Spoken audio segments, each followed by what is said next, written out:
Okay. So it's terrible. But this doesn't end with Elon's remit over our minds.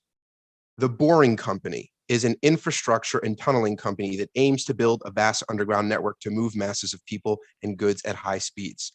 Hyperloop is a high-speed transportation company. The Musk Foundation provides energy to disaster areas and supports STEM education. These last three companies seem to naturally complement Tesla's energy, transportation, and AI disciplines to round out Musk's infrastructure capability. To cap it all off, X Prize is a foundation focusing on developing carbon capture technology to help colonize Mars and to address climate change on Earth. So to recap, Musk owns manufacturing and operations across 10 organizations in the following industries: transportation, education, communication, infrastructure, artificial intelligence, robotics, energy, terraforming, biotechnology, and he aspires to have banking and mining. In 2002, Musk had $175 million. In 2020, he grew that to $27 billion. A year later, he had $150 billion. The capability of his many, many companies with virtually no competition, combined with his personal wealth, set him apart from his peers. Musk doesn't just own almost everything you would need to run a country. If you look at this through the right lens, he now owns and has access to an enormous amount of data. He's collecting data from Twitter, Neuralink, Tesla, Starlink, and it's all unregulated. He will know you and have the ability to track you, control what you digitally see and hear. Over time, Musk will be able to move not just individual opinion, but collective sentiment to shape culture. The consolidation of capability outside of the public domain seems to be at odds with democracy. In business, it's considered a monopoly, but this level of control by one individual is competing with government, if not society itself. And with that scope of ability, it's important to understand the mindset of the operator. Politically, Musk has endorsed everyone from Hillary Clinton to Andrew Yang to Kanye West to Joe Biden and now Ron DeSantis.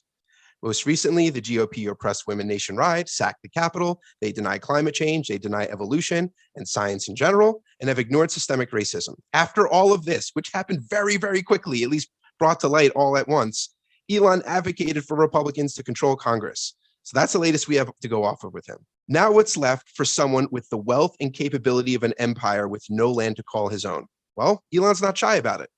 As he's mentioned before, his future aspirations have included everything from mining the solar system to colonizing it. And when I say colonizing it, I'm not sure he'll be aiding any government. He might become the techno king of a new human civilization that's dependent on his corporate empire to survive.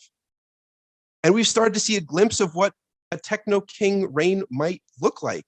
Journalists have been banned from Twitter, perhaps foreshadowing how he would treat political dissenters. Twitter workers were given an ultimatum to be extremely hardcore or fired.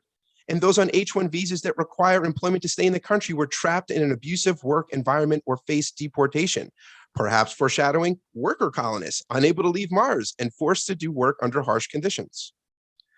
What makes this even more deranged, but it's pretty typical among demagogues, is that Elon sees himself as some type of savior, saying that he thinks SpaceX, Neuralink, the Boring Company, and Tesla count as philanthropy, which is interesting because they're for-profit companies.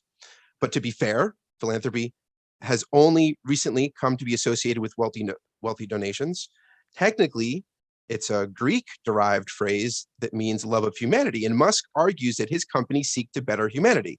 Now, Musk's argument could be deemed antiquated because in the modern world, Merriam-Webster defines philanthropy as goodwill to fellow members of the human race, an act or gift done or made for humanitarian purposes, and an organization distributing or supported by funds set aside for humanitarian purposes. There just seems to be a lot of giving spirit in all of this. But I digress, so let's bring this Elon profile home with a scenario.